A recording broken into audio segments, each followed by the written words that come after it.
सुबह का वक्त है, गली में बिल्कुल शांति है। तभी सीसीटीवी फुटेज में इब्राहिम उर्फ एजाज अहमद अंसारी जान बचाने के लिए भागता दिखता है। इब्राहिम को काटने के लिए एक दो नहीं, 5-5 कुत्ते पीछे दौड़ रहे हैं। इब्राहिम गली में मुश्किल से 100 मीटर दौड़ा होगा। उसका बैलेंस बिगड़ता है, वो गिर जाता है। सीसीटीवी फुटेज में तो इब्राहिम गिरता नहीं दिख रहा, लेकिन उसके पोजीशन से साफ साफ पता चल रहा है। इब्राहिम जैसे ही जमीन पर गिरता है, आवारा कुत्ते वहां से तो भाग जाते हैं, लेकिन थोड़ी देर बाद फिर से इब्राहिम पर अटैक करने के लिए लौट कर आते हैं। लेकिन इस बार वहां मौजूद लोग आवारा कुत्तों के हमले से इब्राहिम को तो बचा लेते हैं, लेकिन गिरने के बाद इब्राहिम को बहुत गंभीर चोट लगी और ब्रेन हेमरेज हो गया। ये सुबह में नमाज पढ़ के कब्रिस्तान से मेरे अब्बा का फातिहा पढ़ के आया था। वो घर के पास आया तो उसी वक्त उसको कुत्ते 4-5 कुत्ते ने एक साथ में दौड़ाया काटने। वो अपना जीव बचाने के वास्ते पास दौड़ा और दौड़ते दौड़ते वो गिर गया। गिरा, उसको इतनी गंभीर ईजा हुई तो उसकी वजह से उसके पूरे बैक में जो मेन नस है वो डैमेज हो गई। उसकी वजह से पूरा बदन उसका पैरालाइज हो गया। पैरालाइज होने की वजह से हम लोग तात्कालिक उसको लोकाल हॉस्पिटल में एडमिट किया। वहाँ इमरजेंसी यूनिट में उसको देख रेख के था, उसको ICU में शिफ्ट किया गया। 10 दिन उसको रखने के बाद 2 दिन उसकी हालत इतनी गंभीर हो गई थी कि जिसकी वजह से उसको वेंटिलेटर पे रखना पड़ा। कल रात को मोड़ी रात को 12:30 के लगभग करीब इतनी उसकी तबीयत बिगड़ी और वो उसका वहीं डेथ हो गई। सूरत में 38 साल के इब्राहिम की मौत से पूरा परिवार सदमे में है। परिजनों का कहना है कि सूरत महानगर पालिका की तरफ से इन आवारा कुत्तों पर कार्रवाई की गई होती तो शायद उनके इब्राहिम की जान नहीं जाती। परिवार के एक सदस्य के यूं चले जाने से परिजन गुस्से में हैं। साथ ही नगर पालिका से मांग कर रहे हैं कि भविष्य में ऐसी घटना न हो, इसके लिए इन आवारा कुत्तों पर कार्रवाई हो। मैं चाहता हूँ कि SMC इसके ऊपर सख्त कार्यवाही करे ताकि ये जो कुत्ते अभी मेरे भाई का जिस तरह हुआ इसी तरह दूसरी किसी और का ना हो। ऐसे जो बहुत से छोटे बच्चे मोहल्ले में खेलते हैं और यहाँ पे इतने सब कुत्ते हैं कि हर गली में इतने कुत्ते हैं कि बच्चों को उसमें बचाना बहुत मुश्किल हो जाता है। कब किसी को काट ले, कितने लोगों को काट भी चुके हैं, कितने लोगों को भी परेशानी हुई है।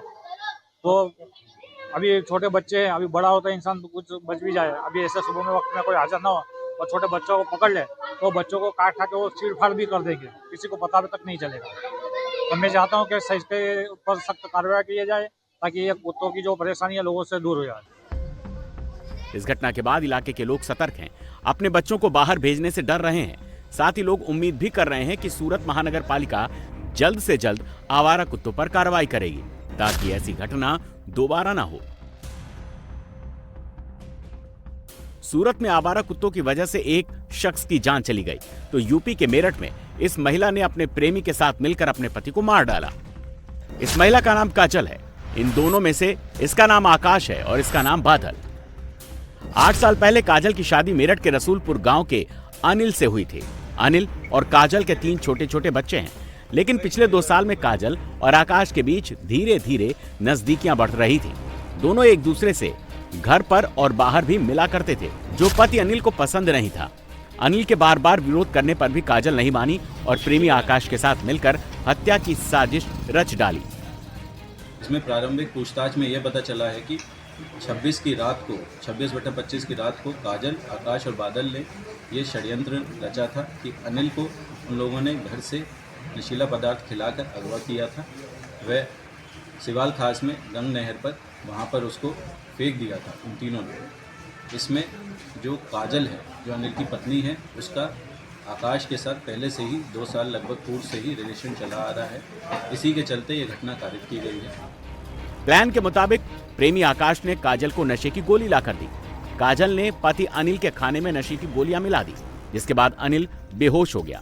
इसके बाद आकाश और उसका दोस्त बादल दोनों बाइक से अनिल को गंग नहर पुल पर लेकर गए। उसके बाद काजल के दुपट्टे से पहले अनिल का गला घोटने की कोशिश की और उसके बाद अधमरी हालत में अनिल को नहर में फेंककर भाग गए। आकाश के घर से पुलिस ने नशे की गोलियां भी बरामद की। अनिल के परिजनों को काजल और आकाश पर शक था, जिसको लेकर थाने में शिकायत दर्ज कराई गई। 20 अक्टूबर 2025 को थाना रोहटा में गुमशुदगी की तहरीर प्रस्तुत की गई थी, जिसमें थाना रोहटा पर गुमशुदगी भी लिखी गई थी। ये तहरीर अजय ने अपने भाई के लिए, अनिल के लिए दी थी। इसमें पुनः 5 नवंबर को एक तहरीर प्रस्तुत की गई अनिल द्वारा, जिसमें उसने आशंका जताई काजल, आकाश और बादल पर कि इन्होंने इसके भाई अनिल को अगवा कर लिया गया है और इसकी हत्या के लिए ये अगवा किया गया है। इसका तत्काल संज्ञान लिया गया व थाना रोहटा पर मुकदमा पंजीकृत किया गया सुसंगत धाराओं में।